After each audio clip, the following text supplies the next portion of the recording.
Welcome everyone. Thank you for joining us today to chat with MIT Principal Investigator, Lecturer, and alumnus Dr. John Liu.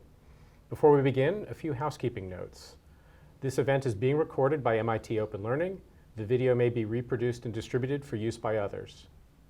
By choosing to participate in the video recording, you are authorizing MIT to use the video and/or sound recording and transcript of your image and voice for MIT purposes related to education, outreach, and research. If you choose not to participate in the video recording, you may turn off your camera and mute your microphone. Please send any questions or comments to openlearning@mit.edu. To ask a question, please use either the raise hand feature or type it into the chat box and we'll queue it up for the speakers. I'm Jeff Diefenbach. I'm on staff here at MIT and work in the area of education and workforce development. I'm a somewhat longer ago alum than John. I'm excited for us to learn more about his work and research. Dr. John Liu is the Principal Investigator of the MIT Learning, Engineering, and Practice, or LEAP group, which applies design and systems principles to solve challenges in learning and develops learning experiences to better meet the increasing demand for STEM skills in tomorrow's workforce. He's also a lecturer at MIT's Mechanical Engineering Department and an MITx Digital Learning Lab scientist. Dr. Liu's work includes engineering, education, mixed reality, and haptic experiences, workforce solutions to address the nationwide manufacturing skills gap, open-ended assessments for scalable education settings, and instructional design theory for massively open online courses, or MOOCs. I'll hand it over to John to give us an overview of his research, and then I'll ask him a few questions about that work before we open it up to audience questions. John, we're glad to have you here today. Let us know a little bit about your background. How did you find yourself in this seat? Oh, thanks, Jeff. And thank you, MIT Open Learning, for hosting us for this event, and for those of you who are joining us right now. So as far as how I got into learning and issues of education, I'm actually an engineer by training. So, and even before that, applied physics. I studied applied physics at Caltech, came to MIT for my master's and PhD, and really my research at the time was at the intersection of mechanical design, fluid mechanics, and biomedical applications. So, for example, my PhD thesis was the fluid mechanics of how fluid flows through a nozzle geometry in applications for needle-free injection of drugs. But through that process, I ended up falling in love with teaching. And in fact, MIT sent me on a fellowship to Singapore at the time to help set up their physics curriculum. This was through an MIT SUTD, Singapore University of Technology and Design Fellowship. And to prepare for that, I taught under Peter Dramashkin from the physics department. This was freshman physics. And then they sent me over to Singapore to help set up their physics curriculum. And through that, I found out that, yeah, I love science and engineering, and I also love impacting lives directly through people. And in fact, I still remember at the end of my time in Singapore, the students threw a pizza party for me. They found out I liked table tennis. We played table tennis on the tables. They forced me to compete on physics equations with my co-instructors. And I told them in return that, you, students, you've impacted my lives. I have to now consider a career in teaching and learning. And so that's really what got me started into this. And the more I got into learning and teaching, the more I started to see challenges that were facing students and learners on, from the individual level all the way to the systems level. And so this is why my current research also examines really granular individual experiences to the impact on the individual to even programs and communities and industries. That's excellent. And say a little bit more about the kinds of things that you're working on right now. I know you've been involved with the MicroMasters program. Tell us a little bit about the specifics of your program, but also exactly what a MicroMasters is. Yeah, good. Thanks, Jeff. So how I got into the MicroMasters, really this was an experience right after my graduate school. And by that time I had taught in Singapore and Taiwan and MIT in the physics department and mechanical engineering and media lab. And by that point, some groups had reached out to me, would you work on some projects in education then after your PhD? And one of the ones that, Jeff, you mentioned that really caught my eye was the MicroMasters. And really, what really caught my eye was this vision of, as our fearless leader Sanjay Sarma used to say, to fling open the doors of MIT to the rest of the world. And that really caught my eye that, what if we could offer high quality graduate level education to learners across the world, and not only in content, but also to impact direct careers or even education pathways. So the MicroMasters, kind of the secret sauce, is that it's not just classes or a collection of classes, that if you finish this, you can use it to, of course, advance your career. You can tell your employer, give me a raise. But also there are what we call pathway schools, that you can take this credential, apply to a pathway school, and if you get in, then that ends up going to credits in your graduate school program. So for example, for MIT, we essentially, we give you, we credit the first term in the Masters of Engineering in Advanced Manufacturing Design if you've already finished the MicroMasters. And the implications for access, the implications for how many people then will have access to MIT education, but an experience on campus, that has far-reaching consequences. So I'm guessing what that helps is not only does MIT learn something about the student in that process, but the student learns something about MIT, and that's a chance for both parties to see if it's a good fit for that on-campus master's experience following the online bit. I mean, it's in that sense, it's almost like this next-level internship where you get to learn from the MIT professors even before you commit. And then when you apply, we all of a sudden have a data point on you that we normally wouldn't. It kind of normalizes our understanding of who this person really is. And what's the specific topic of the MicroMasters program that you've worked on? So the MicroMasters I worked on was one for the principles of manufacturing. So this comes out of our Masters in engineering for advanced manufacturing design. And really what we did there was we distilled the principles of manufacturing, those that are industry agnostic. These things would have applied 100 years ago, they will apply 100 years later. It's really wrapping up concepts around process, systems, supply, and people. And we've seen it now make quite a big impact in industries. Before we hop into some of the specific projects you're working on, I want to touch back to something you said about your Singapore students. And that was what you got from them, right? In this case, it may have been, it sounds like it was a pretty significant departure from what could have been a more traditional career path. And I think that's something that we don't always think about, the impact students have on teachers, right? I think it's traditionally and maybe too stereotypically thought of as a one-way, right? We, as Sanjay Sarma has said, right, the old model of we fill empty brains with things is pretty much an old model now, and the back and forth works probably in the classroom, but also bigger picture like that just happened.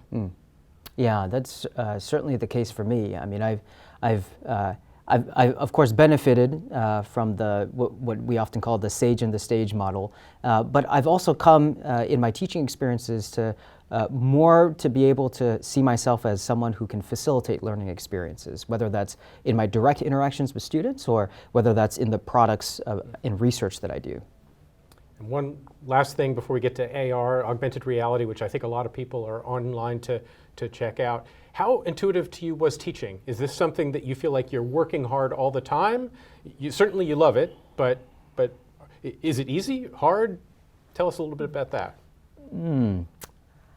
I'm actually not sure how intuitive of a teacher I am overall, but if there's one aspect I can draw out, which is that I'm not an intuitive learner. That going through the school system, both K-12 and graduate school or undergrad, I actually had to struggle pretty hard with the scientific concepts, unlike many of my classmates. So they were very intuitive learners. I wasn't so much, and so if there's one strength that I have in teaching is the weakness in my learning, that I actually know what it means to struggle with the material, and therefore I can connect better with my students, or I can even anticipate what they might struggle with. So if there's any intuition, it's with the struggling piece, and how do we move beyond that?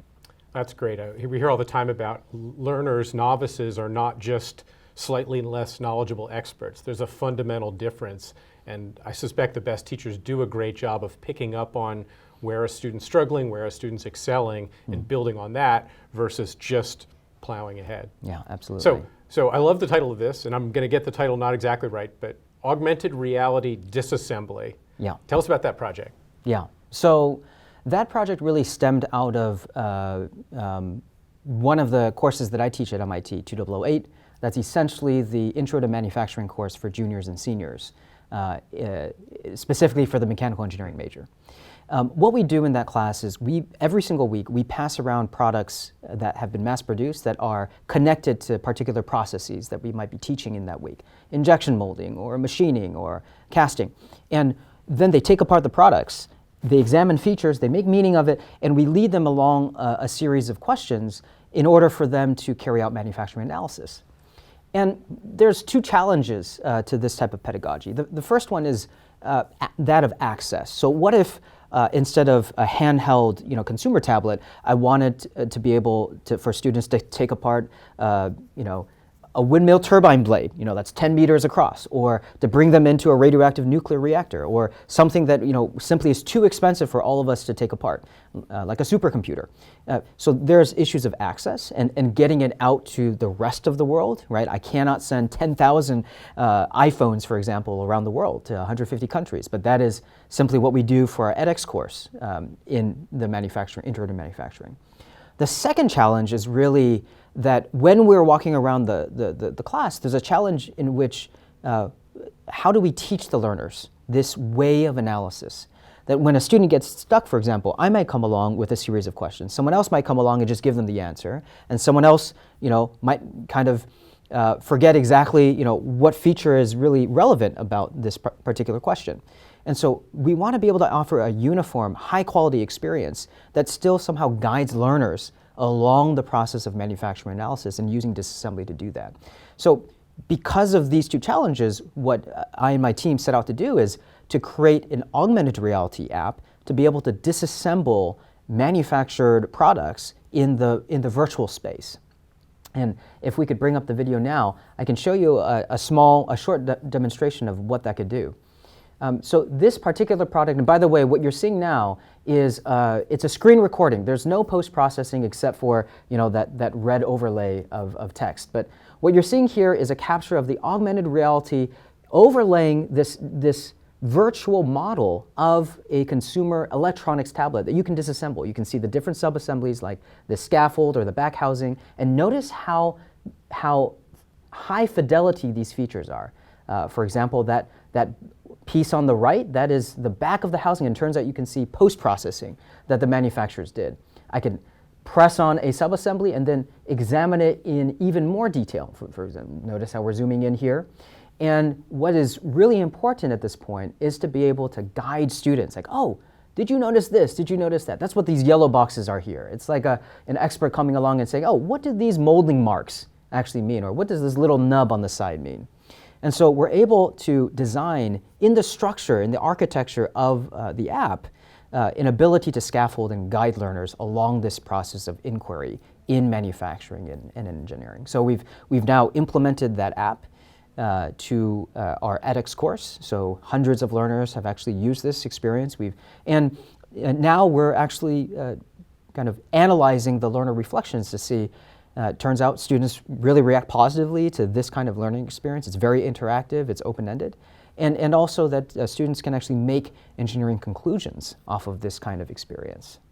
So what you're doing there, you didn't get to send people, or 10,000 people an iPhone, but you did get to send 10,000 people a digital replica. That's correct, yeah, now, a digital model of that. I suspect a lot of people maybe hear virtual reality more than augmented reality in the world. I noticed at the start of that video, it's what looked like an actual desk.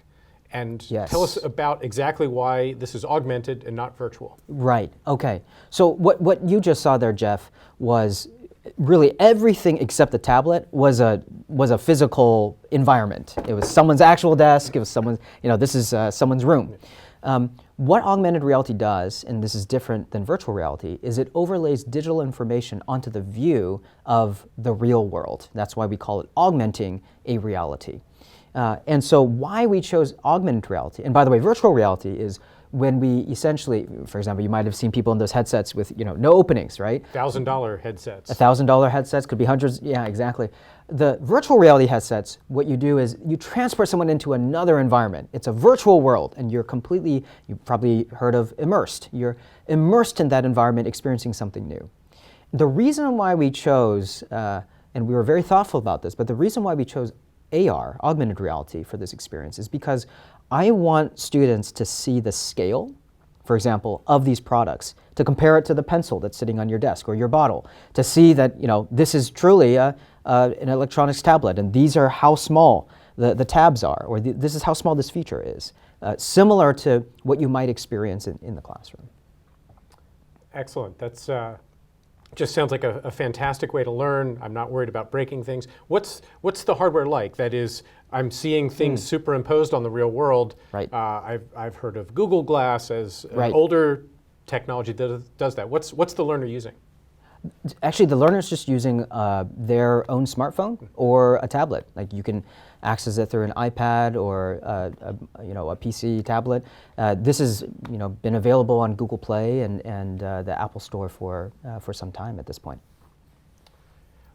Before we hop over to your second project, which I think is differently but equally fascinating, how do you keep a learner from getting too lost, right? This sounds like it's a fairly exploratory environment. You're not stepping somebody through in lockstep, do number one, number two, number three, but you run the risk maybe of having learners get lost in a loop where they're not accomplishing anything. What do you do to keep the learning moving forward while still being exploratory?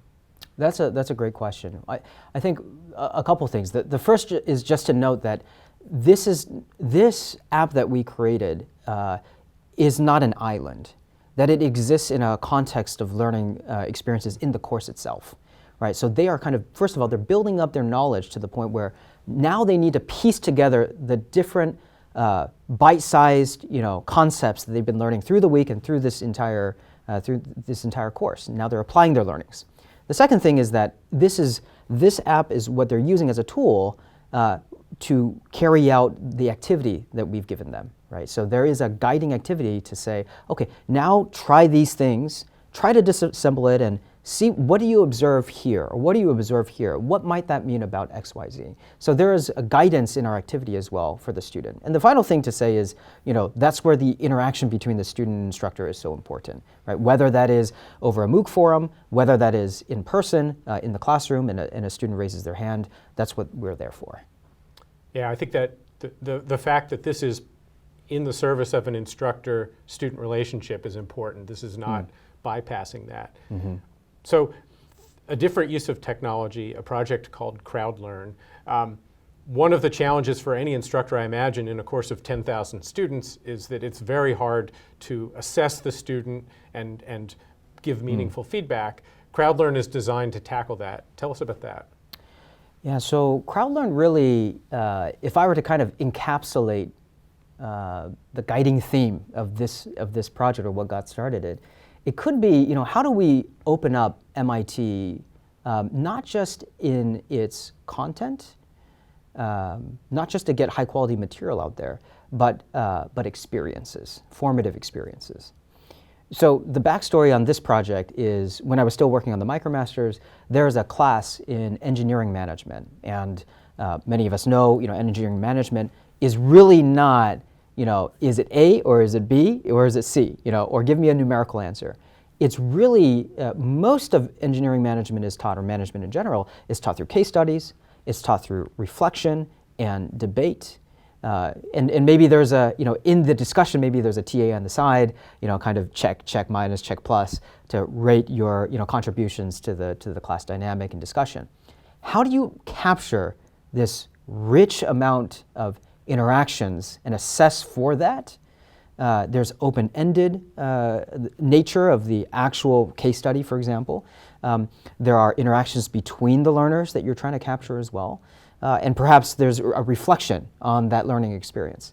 And there really wasn't, especially when I talked to other members of the digital learning laboratory who were in other disciplines at the time, I found out there's really not a space for that in edX courses or by the edX platform. And so what I set out to do was to design a tool that could handle, one, open-ended assessments, and it turns out it's not just case studies. It could be project reports, it could be portfolios, it could be essays, it could be sketches, right? There's so many, especially when we go into the upper levels of learning, so much learning, there's not necessarily one correct answer. And in fact, how you get to your answer is perhaps even more important. So how do we keep that instructor from having to grade 10,000 essays or review 10,000 portfolios? Yeah, that's the question. How do we, we can do that well for 25, for 50, for maybe even 100. Once you start to get to hundreds and thousands, that's where this model starts to break down. So I somewhat derived, and at the time, rightfully so, there was a lot of skepticism from the group of faculty that I worked with that, can you really do engineering management well in a MOOC environment? And, I think the skepticism was well grounded. And clearly that stopped you from moving ahead. Yeah, yeah. So I threw in my hat, and that's the end of this story. As I was kind of mulling over this challenge, I was reminded of a similar challenge that, frankly, e-commerce had to handle a couple decades ago.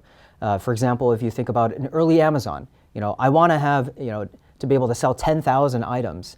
And I want to give a potential customer an idea of how good this, should I hire 500 professional reviewers? No, what Amazon ended up doing and all the other platforms ended up doing is crowdsourcing the subjective experience of a product in a way that was useful for another, another consumer, right? And so what we ended up doing was we designed this tool called Crowdlearn, crowdsourcing the class to capture all of these different dynamics. And how we do this is we split up this learning process into different stages.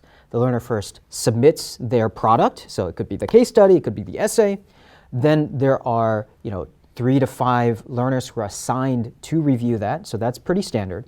But then the secret sauce happens when then it opens up into a completely open forum where anyone can see anyone's submissions. You can comment on someone's submission. You can highlight something and point out, hey, this was right, or this is wrong, I disagree with this, or well, this is really interesting. And then after this, after everyone's seen each other's work or given the opportunity, faculty can come in and comment as well. So students can kind of see how did the faculty interpret the rubric that they gave. What is good and what is bad. After that, there's a stage in which basically the session closes. We ask the learner, what did you learn through this experience? And actually, it turns out there's a lot of rich learnings that are coming out from those reflections themselves that we're finding out. This is how people are engaging through this Crowdlearn tool. And then at the end, we have a citation stage where you actually cite who was the learner that most positively impacted my learning through this experience so that we can incentivize positive interactions. And I don't know how far along you are, because I know this is pretty new work, but students have been going through this process? Absolutely. So we've now implemented the Crowdlearn tool in classes of engineering, science, social sciences, and management. And it's been very well received from the learners. Right now, one of the active research projects that I'm working on is to parse out, using the learner reflections, how do learners actually engage with learning through this Crowdlearn tool? And it turns out that there are kind of 2 major guiding principles, guiding themes that learners are now able to learn in a new or richer way. The first theme is that they get to learn from each other in a much richer way than they would in a normal edX experience. There's richer interactions. Now there's debate. Like, did you consider this particular way of approaching the analysis that we learned from the video? There is critique. Now that I am, 1, other people are commenting. 2, I'm looking at other people's submissions, and it gives me more data points to critique my own work. And then there's new ideas. Perhaps you're from a different field than I am. Maybe you're in biopharma, and I am in mechanical manufacturing, and we're trying to apply the same principles of design of experiments. And now I've learned something from your field. That could be culture, it could be field, but it could also be discipline, right? And so that's the first kind of theme. They learn from each other. Then they get to apply what they learned, right? So instead of just a checkbox answer, instead of perhaps a numerical response, they can apply their learning in a much more authentic way than they would normally, much closer to their real job. And then there's real world applications. And we've even seen students comment about how this enabled them to improve in their communication skills, which is such an undersold skill in STEM, I would say. So it's great. It sounds like the positive interactions on this learning platform are maybe a bit better than the interactions that we find on social media platforms, which are in all the news, and I'm glad to hear that. Yeah. So I've had the luxury and the privilege of getting to hog the microphone so far and asking you questions, but we're going to turn that over to the crowd. We're going to crowdsource the questions now. Okay, great. And we've got a few teed up. I'm going to make sure that I'm getting the most current ones that have come in. First one here.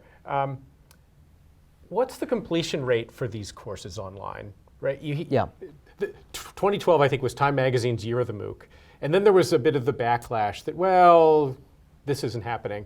Talk a little bit about, are students starting? Are they finishing? What are they getting out of it? Right. So I would say it really depends on, when you talk about passing rate, it really depends on what your denominator is. If your denominator is total number of enrollments, like anyone who's ever enrolled in the class, they may not have even opened the class page. Those retention rates or those completion rates are historically very low, something like, I believe, 3 to 5%. And by the way, this is across MITx courses, but actually this is aligned with all other MOOCs in other courses as well, other universities. If you look at, for example, MicroMasters, it might be a little higher, like 6 to 8%. That's really because there's a credential weight behind those courses. Like if you finish this whole program, you might actually get graduate school level credit. So the motivations are maybe a little different between these two learner populations, and I'll get back to that in a sec. If you then take a look at if the denominator is something like of the verified learners, people who have paid money to get a certificate, then it ranges from 15 to 45%. If you take away the people who we call zombie learners, people who never interacted with the course, then it can go even higher, right? And the question really is, do we actually want, is this completion rate always a metric of success? Is that the primary one? And I would argue maybe not. It really depends on the motivation of the learner. Some learners, getting that certificate will absolutely help them to get a promotion or change jobs. That's great, and they should do that. Some learners, they actually just want week 3 on dimensional analysis. And so they should get in there and get that piece and get it going out is a success for them.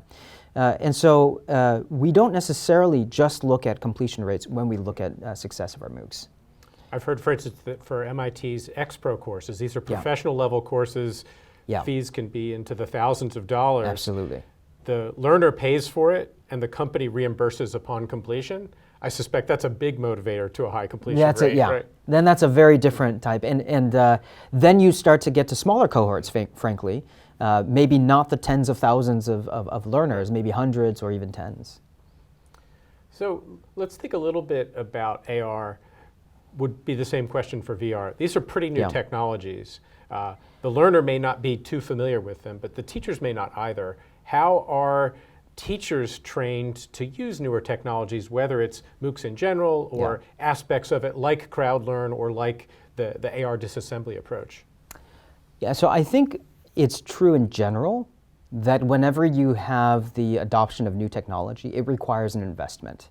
I mean, if you think about when we moved, for example, from the transparency to the projector, teachers, of course, had to be trained to... For some of our audience, you may need to explain transparency, but I remember it. Or moving to, some of our learning management systems. Some of the people in the audience might be familiar with Canvas or Moodle or Blackbird. I was involved with the Canvas transition for my own department here at MIT. That certainly took a number of workshops to get our teachers to be able to our instructors and faculty to be able to use it. So there's always an investment that's required. I think the questions are, one, is it worth it? And I don't think implementing every cool new technology is necessarily worth it. And two, if it is, what are the ways that we can lower the barriers of adoption and address the challenges? So for augmented and virtual reality, I don't think it's necessarily worth. I don't think everything necessarily will exist for AR and VR. AR and VR is not the answer to all of our problems. There's really no kind of solve everything solution in education, but it can. There's been early studies in virtual reality because of its power to immerse, the ability to help people develop empathy as they take on different identities in an immersive environment, or to train in situations that could be dangerous, so safety training modules. For augmented reality, it could outfit your actual context, and so that could be good for carrying out tasks, when the instructions are, for example, integrated into your workflow. So there are definitely some use cases that I think that AR/VR could be useful. So yes, in some cases, definitely worth it, not everything. And then how do we address barriers or challenges to adoption? I certainly think training teachers is one big thing, but I even think even before that, a level of awareness, not just on educators, but decision makers, for example, principals or deans or department heads, or even those in the government that are investing in these technologies. Right? What exactly are these technologies useful for? What are the use cases that are relevant for K-12, for STEM, for math? So you got at this a little bit. We've got a question for Xavier. Is there a future where we'll sit in an MITx course in a VR environment? Oh, yeah, absolutely. I mean, I think one of the really interesting things about VR is you can, just like, what did Zoom do for us? Like, it enabled remote learning on some level where, when we sent students, back across the globe when we shut down MIT in March 2020, we heavily relied on Zoom. And that was a fantastic way for us to still remain connected on some level, to continue and not be disruptive. But imagine if we could all be still in the same room around, even though we're physically separated, right? The kinds of types of learning that we could have with students in Germany and Japan and South Africa, even despite the distance, would be phenomenal. The types of learning that you could have to tour different facilities or different locations. So I absolutely think that there could be a space for that. Question from Jennifer. She's asking about the ability to use these approaches. You've been showing it for graduate students, for college-age students. How about K-12, high school, maybe middle school, maybe even younger students? Do you think there's going to be a role for AR and VR there? Yeah, absolutely. So most of my work, you're right, Jeff, has been in higher ed, and we are starting to bleed over to the workforce, so maybe on the job training with companies. However, to be honest, as far as mixed reality in education, 2/3 of the investment right now is really in the K-12 space. And it reminds me, just I think a couple months ago, I was at not a virtual summit, I was at a student summit for students who might be interested in manufacturing. And some of the students ended up, I think I had over 100 students either try out or watch their buddies try out this VR training module that I was creating for machining. It's not a project that that we're talking about today. But one of the high school students, they took off the VR headset and he said, "Oh, well, that was crazy."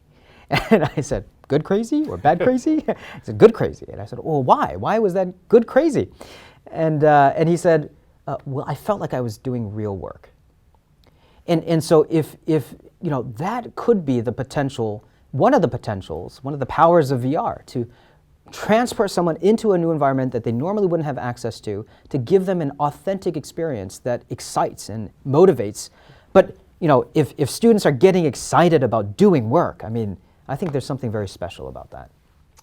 One more AR question for now. We've got a bit of time left, and then we'll get to some crowdsourced ones. But here's an interesting question from Claude.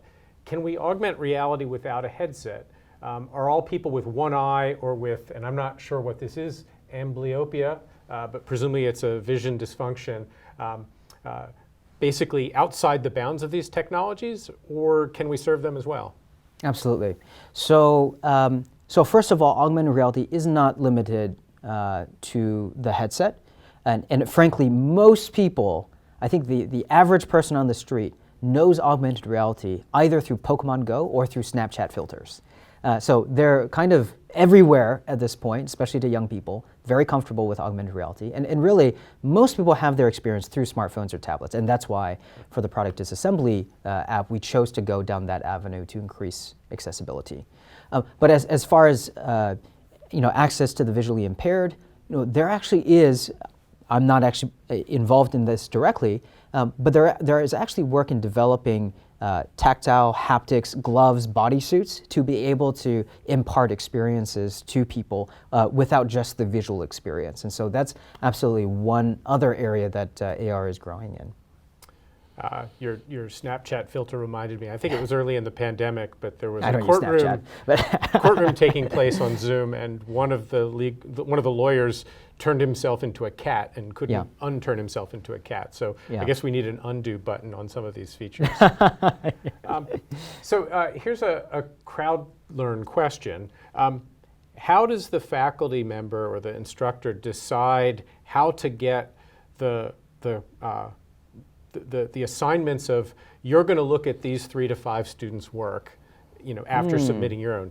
How does that all happen? Yeah. So just like in an MIT course, I mean, it's really up to the faculty how they want to do it, or whether they do it at all. Maybe they want a very organic experience, and we have some MOOCs that don't have the in the middle interaction where a faculty kind of comes in and helps students with that. I think when they do, I think a faculty can say in advance that, this is the prior that I'm going to apply. I'm going to simply select the 10 that have been most commented on, or the 10 that have been most upvoted on, or I'm going to pick at random. I mean, that's really up to the instructor. I think the point, though, is to balance. Like, how are you able to do this in a sustainable way? So obviously not all 5,000, but then to do it in a way that's representative enough that it can capture enough of your interpretations on a wide enough range of assessments or products that learners can be able to better interpret their own work, right? So I think that's the balance that an instructor has to be able to make. Here's a question from Jovi about Crowdlearn and trying to help the learners manage 2 situations. One, it sounds like this doesn't happen often, but it can happen. There can be some unconstructive feedback coming in, and being able to manage that in a constructive way is important. And the second is, they may not be good at giving feedback. In fact, that may be why some of the feedback they're receiving comes across as not constructive, because the student who's issuing it isn't giving critique the same way a trained teacher would. So how do you think about helping the students both give good feedback and not be traumatized, may be too strong a word, but certainly not be discomforted by feedback that they don't find productive? Wow, that's a really thoughtful question. So, I mean, the first thing to say is just we want to do our best as instructors to incentivize the right type of feedback. And so if we can design within the activity itself, right? So we're not overlaying something. And this is the whole point in those later stages where someone reflects on what they learned, and then after they reflect on what they learned, and this was a key point, it was after, we ask them who impacted your learning the most, right? And so that kind of structurally incentivizes students to want to positively, you could, for example, just do a tit for tat or something like on the forum. And it might de-incentivize spamming, right? The other thing is, I think an instructor can be very thoughtful right in the beginning, just like we give rubrics on, this is what a good assignment would look like, a good case study, for example. This could be what a good piece of feedback is, or these are examples of not great pieces of feedback. We certainly already lay out some of that in our forums, for edX forums, and we could certainly build upon that for Crowdlearn. Another question about Crowdlearn, this time from Derek. Could you use it to assess student submissions such as a mathematical proof? And I think here's his question. Is there a way to partition learners so that you're not seeing answers before you've submitted your own work, which could lead to, on the one case, you may just follow somebody else's work. It could literally be out and out plagiarism. So how does the system work around your own work versus the feedback and seeing the work of others? Yeah, so these are actually, I don't know, it's kind of like a game. You don't you don't open the next stage until you unlock your first one. So you have to first submit your own. Then it gets open to other people, reviewing yours. And after that stage is finished, then you get access into the open discussion. So anyone in the open discussion has already completed the first 2. So then there's no issues, at least within the tool. Now, that being said, it is an open environment, and so students can still reach out to one another and plagiarize. And we do have that happening in MOOCs. That's a well-known issue. The kind of cool thing, actually the very cool thing, is we actually have anecdotal evidence now, I think maybe in 2 courses, maybe 3, where because of the open-ended nature of that open discussion, now everyone can look at everyone's. There's so many eyes on all of the submissions. And so what we ended up happening for a couple of our courses was we had learners reach out to us privately and say, hey, did you notice learner A and G submitted the same assignment? And so all of a sudden, when you keep everyone siloed, everything remains in the dark. When you keep everything open, you give the community an opportunity to police themselves, which then really forms a much stronger sense of collaborative learning, which really is what we're after. Here's a question from Kurt. We're going to hop back into the AR space, which Okay. clearly, based on the questions, is popular. Great. Any thoughts on how AR might impact education in the humanities? You mentioned something like engineering management, where we've gotten away from something with a very precise answer, but I suspect in the humanities, we're even getting farther into that space. Maybe it's art or art history, maybe it's social studies. Do you think the AR tools can apply there? Yeah, and so I didn't see the question. Is it specific to AR or is it extended reality? Is it VR as well? I think you can treat it either way. The question was about AR. Okay.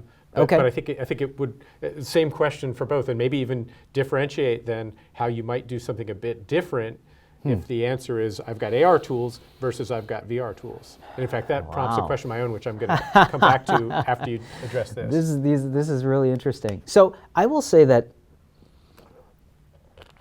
I think that what's really interesting, maybe I'll start with virtual reality, because I think that in some ways, I think at least for the humanities, there might be more interesting current examples there, where virtual reality, again, because of the affordance that it provides is presence and immersion. So the sense of things that aren't really physically there, now it feels like they're there. The sense in which you're immersed in an environment that you're not really. What that means is that you can be transported, for example, you can take field trips to cathedrals or museums. You can look at pictures and sculptures as if you were in front of them, right? So I think there's absolutely great potential for that, just in a very kind of straightforward, transporting you to different locations, right, or to different objects. There's also another one, as I mentioned before, with identity forming and empathy. So even one of our colleagues at MIT, Fox Harrell, right, some of his work is in adopting new identities and also carrying out and looking at interactions to examine if there's implicit bias in your different experiences. Right, so that certainly, I think, has great implications in the social sciences and humanities. For augmented reality, a lot of the use cases right now has been more on frankly, on the more technical side of things. So, I was just chatting with Sanjay Sarma this morning. The earliest kind of examples of this were really flight simulators, right? Overlaying some digital data on what you're seeing to be able to train as a pilot, right? The medical field also has this. How do you do a surgery better, right? Manufacturing's interested now as well. How do you carry out this equipment? So that's a lot of where the use cases are for augmented reality. But that being said, if, for example, I now let's say put on a headset or look at a smartphone and I can see things about you, things about an environment that I wouldn't have seen before, that I wouldn't have noticed before. What kind of learnings does that offer? What kind of insights might we be able to access? Like, imagine if I was walking through or now putting on glasses to look in an auditorium to see, how might we design the sound experience, or how might we position different actors or players to achieve the best kind of effect for the audience. I think there's a lot of really interesting use cases as well in the non-engineering, non-STEM fields. I'm certainly waiting for AR to be able to help remind me of the name of the person that I just met. And Exactly, yeah. Just as quickly forgot. Oh, Jeff. Right, it will be right hovering there. above. Yeah. So VR and AR, hot topics. We see them in the popular press all the time. Do they work? Do you have experience measuring directly the success of these tools relative to traditional learning, or aware of research that others have done looking at their effectiveness? Yes. Or are they just cool? Yeah, so there has been, and as I mentioned before, at least for VR, there's a lot, the body of knowledge in the medical training field is much larger. I think in the STEM fields, there's also increasing ones. Metrics like learning retention, learning effectiveness, like some of these have, I think there's some pretty clear outcomes. Again, not everything, right? It's not like VR can be applied for everything, but there are some studies that measure for these, right? But in general, I think when we talk about AR, for example, we can look at it in different lenses. Like a traditional kind of classroom assessment is one type, and I'll talk about that. But I think even before, what is the impact, for example, of this augmented reality? Well, were students able to learn something new that they might not have been able to do otherwise, right? So that question is not really an assessment question. That is the actual activity and the experience. And in this case, this type of analysis that you're disassembling a product, that simply isn't available through through a traditional MOOC, for example, or if you don't have the product in front of you, right? So there's a pedagogical question. Has AR been able to open up new types of pedagogies that we might not have been able to in certain contexts, right? So that's one. Crowdlearn the same as well. Now we can teach through. I experienced a bit of that. A researcher, Meredith Thompson, in Eric Klopfer's Education Arcade Lab, has something called Cellverse, and we get to go in and navigate around in a cell, find things like the nucleus or different pieces of the cell in a scale that I just can't do. Exactly. Yeah. So impact on pedagogy, I think, is not something that you measure in a traditional education assessment perspective. Another one could be, what are learners saying about their experiences? And this is why looking at their learner reflections are so important. And how do they view their experiences? Are they saying that they see the world in a different way? They see the field in a different way? I think that's also a very important piece of input. And then, as far as measurement goes, we could think about measurement in terms of, and this is something that I'm actively growing out in my group, how do we measure for cognitive outcomes, affective outcomes, and psychomotor outcomes? So cognitive are, the things that you know and the things that you understand. Affective are like, how do I feel? Or self-efficacy, or motivation. Self-efficacy would be the belief in your ability to carry out a task, right? And self-efficacy often is very low, for example, in underrepresented minority populations in STEM fields, right? So these are some of the things that I'm really interested in parsing out. Psychomotor is, what am I able to do, right? So for one of our other projects, we were actually trying to measure, is someone able, for example, to carry out a machining task more consistently than not. So those are some of the ways that we can think. And the interesting thing, I forgot to mention this, the interesting thing about AR/VR is that all of your interactions are now digital.